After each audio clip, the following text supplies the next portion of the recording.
parents in San Francisco are upset after the story of a teacher diagnosed with breast cancer has highlighted a major issue with California's education code. So check this out, a Glen Park Elementary school teacher who didn't want to be identified will likely be on leave for the rest of the year. As I said, she is battling breast cancer. And the San Francisco Chronicle actually reported she could have as much as $240 per day deducted from her salary to pay for a substitute, thanks to a 1976 change to the California Education Code. And here is why, I'm gonna try to break it down for you. So teachers in California actually do not benefit from the state's disability program, and it's because they don't pay into it. They are allotted 10 sick days per year, which roll over if they're not used, and then an additional 100 days of extended sick leave during which their pay is docked to pay for a substitute. And this is all according to a spokesperson from the San Francisco Unified School District. And now this is not specific to California, to San Francisco, excuse me, it's California, it's statewide. So after those 110 days, which you had to pay for 100 of them, teachers can then dip into the catastrophic sick leave bank. And that's run jointly by the teachers union and the school district. And those are sick days that are donated by teachers around the district for their peers. There are currently 511 days in the bank. And this is according to Susan Solomon, the president of the teachers union. But that's not all, because teachers actually are able to use only up to 85 days from the sick leave bank. And this is according to a collective bargaining agreement between the district and the teachers union. Unfortunately, that other parents have to step in, but they've been rallying behind this teacher, and so far more than $13,000 has been raised through a GoFundMe to help her with the cost of her medical leave. And the campaign's organizers, they describe her as an impeccable teacher. She's taught at the school for 17 years. So there's a couple more heartbreaking parts of the story, and I'll get into more specifics in a sec, but I just want to make a general point first. What kind of a country do we have when we have things like a catastrophic sick leave bank, right? That folks have to use when they get cancer, and setting up GoFundMe pages so that they can survive. And the answer is it's a pretty barbaric country.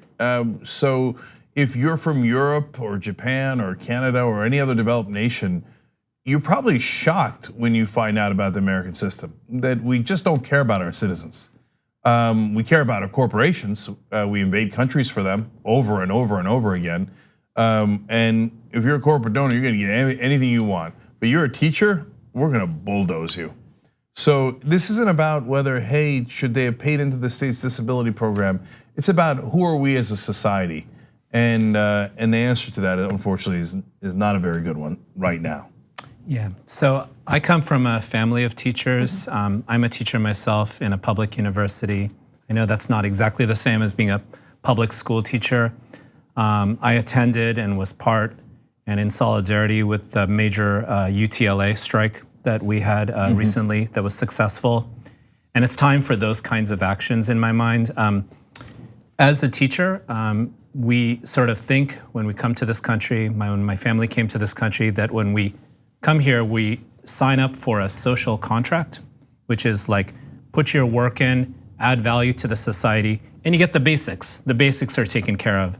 But what we see happening, and we can see this in terms of our health expenses, is a very troubling and sobering trend, which is the declining life expectancy that we see in this country. And it's unconscionable, because teachers are the fuel of the economy in many ways, starting from the very basics of our childhood. Yeah, so it's not like we don't have any examples of systems that work. And if we were a rational government, what we would do is we would look around and, well, who's figured this out right?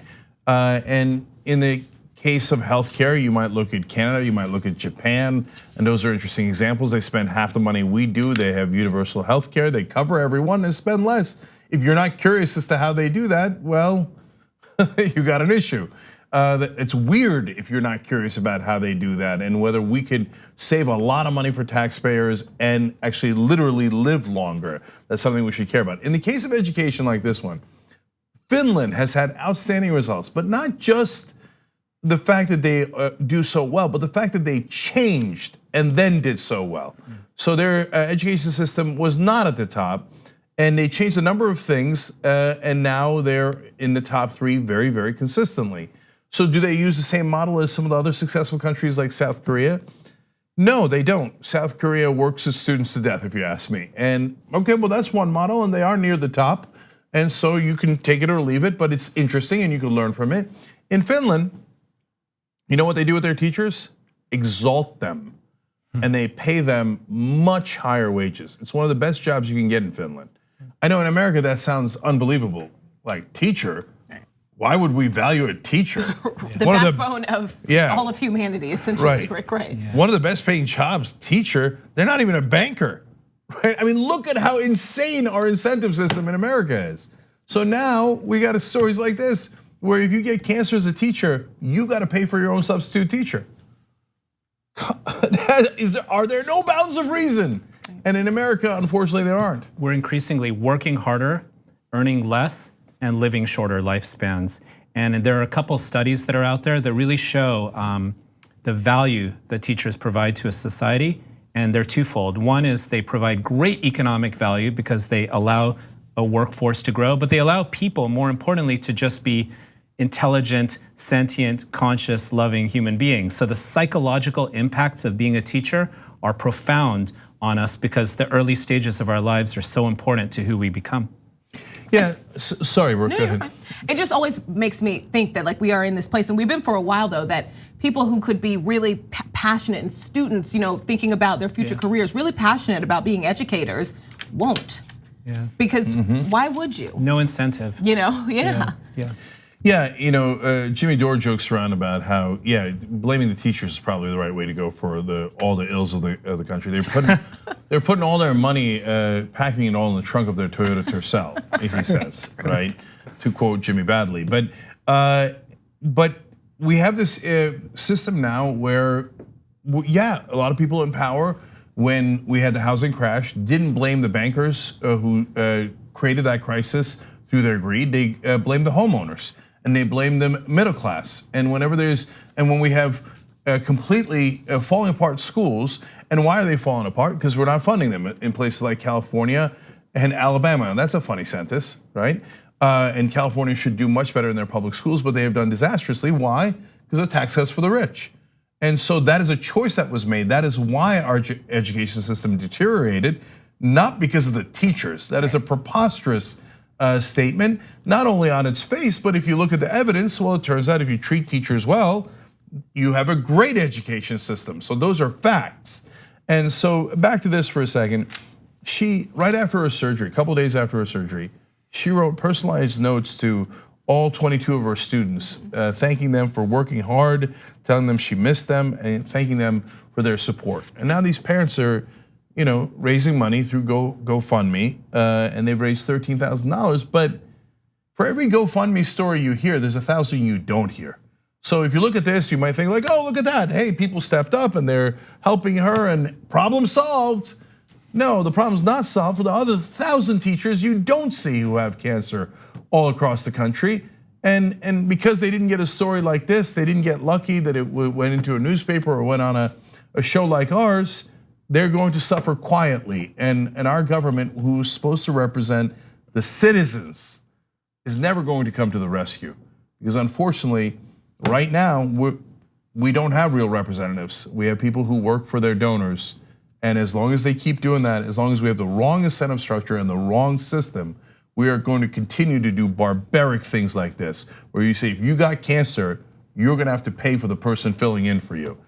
It's, for the rest of the developed world, it's unconscionable, it's unthinkable. And in fact, probably can't quite believe it. They can't believe that the richest nation on earth would do this to its own citizens.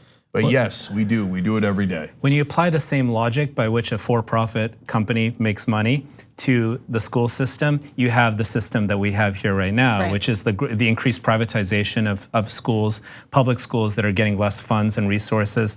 And you also see the need for actions that we're seeing, a series of strikes all around the country, Colorado, West Virginia, here in Los Angeles, Oakland, where teachers are striking. And that's the only time when people step up, because parents are realizing our kids are gonna have no education. These teachers are so important.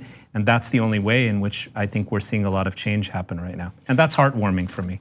Yeah, and look, I'm not in favor of every strike. It depends. It depends on the industry, it depends on the consequences. And and the context, right? Yeah. But for teachers all across the country, yes, if you think you're being screwed, you are right. You are being screwed. They have decided to deprioritize you. They have reduced your salaries, or it certainly has not kept up with inflation all across the country. That is not an accident. It is because you're not a corporate donor. These donors buy all of the politicians. They legally bribe them. And that is why your education system is being privatized, your job is being eliminated, and your wages are stagnant. Your only choice in a scenario like that, in a context like that, is to strike, is to get together, fight together, so that you at least have a chance of winning together. Thanks for watching this free clip of the Young Turks. Don't forget to become a TYT member today. For more exclusive content, join now at tyt.com/join.